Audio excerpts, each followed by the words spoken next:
सरकार लड़ाई लड़ने की बात कर रही है, लेकिन अगर हम बात करते हैं विपक्षी दल की तो लगातार निशाना साधते हुए नजर आ रहे हैं। एक रिपोर्ट दिखा देते हैं आपको।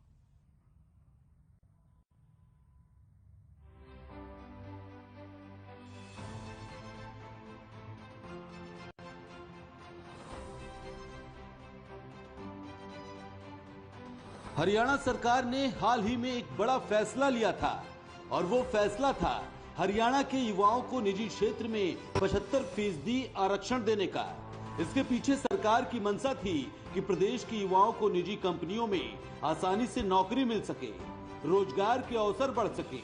लेकिन अब पंजाब हरियाणा हाईकोर्ट ने हरियाणा सरकार को बड़ा झटका देते हुए इस पर रोक लगा दी है।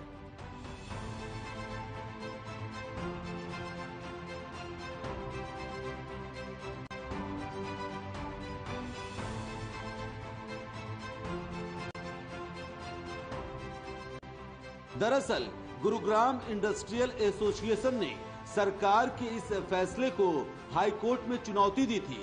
गुरुवार को कोर्ट ने फैसले की समीक्षा को जरूरी माना और फिलहाल इस पर रोक लगा दी है। याचिकाकर्ताओं ने कोर्ट में कहा कि निजी क्षेत्र में योग्यता और कौशल के आधार पर लोगों को जॉब दी जाती है। अगर निजी कंपनियों से कर्मचारियों को चुनने का अधिकार ही छीन लिया जाएगा तो वो अपने कारोबार को आगे कैसे बढ़ा पाएंगे। याचिका में कहा गया कि हरियाणा सरकार का ये फैसला योग्य लोगों के अधिकारों का हनन है। ये फैसला उन पढ़े लिखे युवाओं के अधिकारों का हनन है जो कि अपने टैलेंट के आधार पर देश के किसी भी हिस्से में नौकरी करने के लिए स्वतंत्र हैं। गुरुग्राम इंडस्ट्रियल एसोसिएशन के वकील ने कोर्ट से कहा कि ये कानून लागू होने से निजी क्षेत्र को नुकसान होगा और हरियाणा में अराजकता की स्थिति पैदा हो सकती है। इस कानून से हरियाणा के विकास को नुकसान होगा और बाहर से आए लोग पलायन करने के लिए भी मजबूर हो सकते हैं।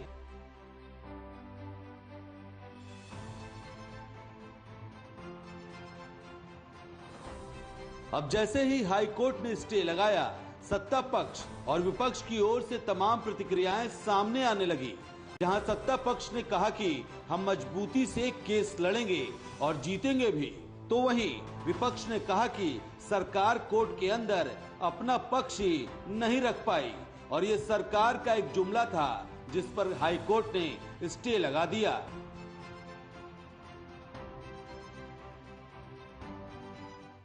आखिर हरियाणा के युवा के रोजगार के लिए हम लगातार प्रयत्नशील हैं।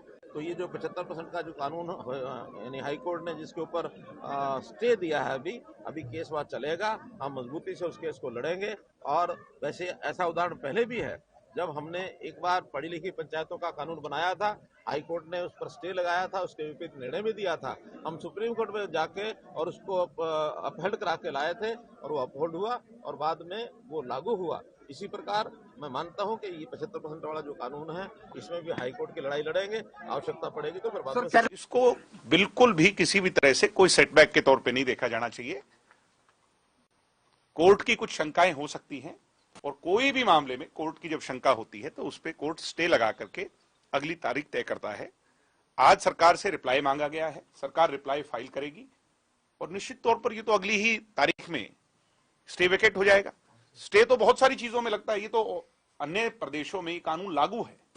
हरियाणा में भी दुष्यंत जी ने लागू करवाया, हमारी सरकार ने लागू किया और इसको भी किसी भी तरीके से कोई सेटबैक या कोई उस हिसाब से नहीं देखा जाना चाहिए। जब से इन्होंने दिया, कांग्रेस पार्टी ने, मैंने खुद इस बात को, इस पर सवालिया निशान उठाया था कि आप ये क्या कर रहे हैं, किस तरह से कर रहे हैं। इन्होंने बार बार इसको अमेंड भी किया।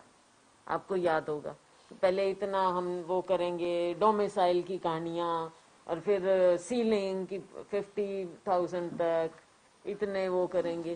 तो ये पहले दिन से साफ नजर आ रहा था कि ये केवल लोगों को, हरियाणा के युवाओं को बरगलाने की बात थी।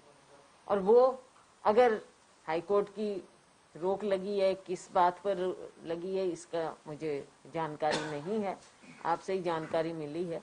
लेकिन ये बुनियादी रूप से केवल युवाओं को बरगलाने का एक और पैंतरा था और एक और जुमला था। सरकार का युवकों को 75% रोजगार देना जो है वो जुमला बनकर साबित हो गया है।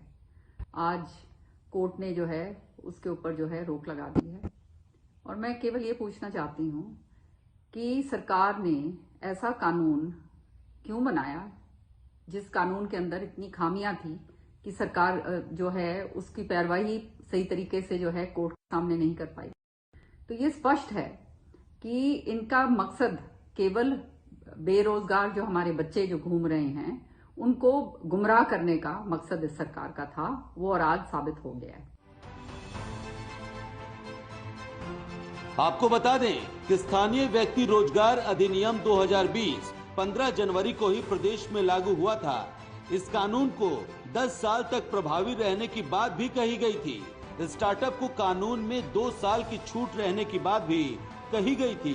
साथ ही ITI पास युवाओं को रोजगार में प्राथमिकता देने को कहा गया था।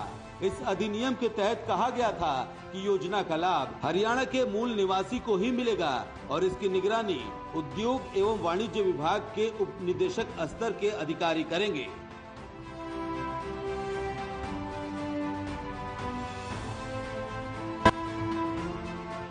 बहरहाल अब पंजाब हरियाणा हाई कोर्ट की ओर से इस कानून पर स्टे लगा देने से हरियाणा सरकार के लिए एक बड़ा झटका माना जा रहा है। ब्यूरो रिपोर्ट, हर खबर।